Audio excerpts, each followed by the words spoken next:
وزير وزارة هورمرينta biyaha Soomaaliland Salmaan Yuusuf Cali Koore wasiirka wasaaradda xiriirka golayaasha la taliyaha madaxweynaha arrimaha bulshada ayaa soo gaaray magaalada Laascaanood xarunta gobolka Sool waxaana socdaalkooda ku wehelinaya mas'uul ka socda hay'adaha Kuwait iyo Bahrain waxaana ugu horeynta halkaas ka hadlay madaxda heer gobol iyo heer degmo iyo bulshada qaybaheeda kala duwan waxaana hadalladooda ka mid ah sida tan xiriirka u bilaabmay Laascaanood iyo Khaliijkana waa soo dhaweynaa waxaan rajaynayaa in Ilaahay inuu hore u sii socdo oo mashaariic inta ka badan aan soo idaarsano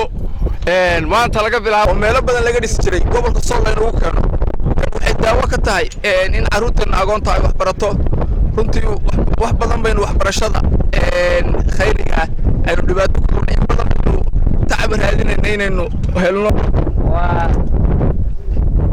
والرحمة العالمية الكويتية تعمل في 42 دولة وصوماليا أحد هذه الدول. عفوا مقالة أفراد إنه هاي مسير بينو يلاني إنه قعمها هيراها كود يستعينوا حكومة الحية قبل يدقمدوا بقى مشروع على إلاشوا تذكروا هاي كعسيان سيدي اسمها ما أنت هالك اللي هو وسوى ناكسن وقلنا ما لها باهية إنه دبولي لها. واجباتك إن الصارن وحويه يضو تاسبة عدالة التهي اللي كردينه وحرق الصارو وحي عينه هيصنه وحي الملك اللي كهلين لنا إنه ندلك إنه قيب إنه وهالبا ماشي وقدروا فيصل إنه قارسين. سيدا يوسف شاقة حمبا تيرته قبل ذا مبارقة برعبة كصوب بلو حقيقة هيئته وحي راهين وحا طبعا إنه الورور كتشلو يولا يمال عاي حنانا يساقوا النباتقلية بوحدا كتشرتو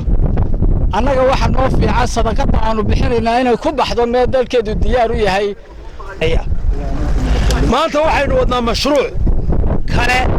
والله ميدا ونقنطونا أفرت مشروع أقوه الرئيطة أين وضع الريتو وحلقة يابا إنه كوات كأنه dalka Soomaaliland laga dhiso cid looga baahan yahay inaynu hanato oo ixtiraamto oo la shaqeyso oo ay dhowrto oo dadka soo dhaweysa waa inaga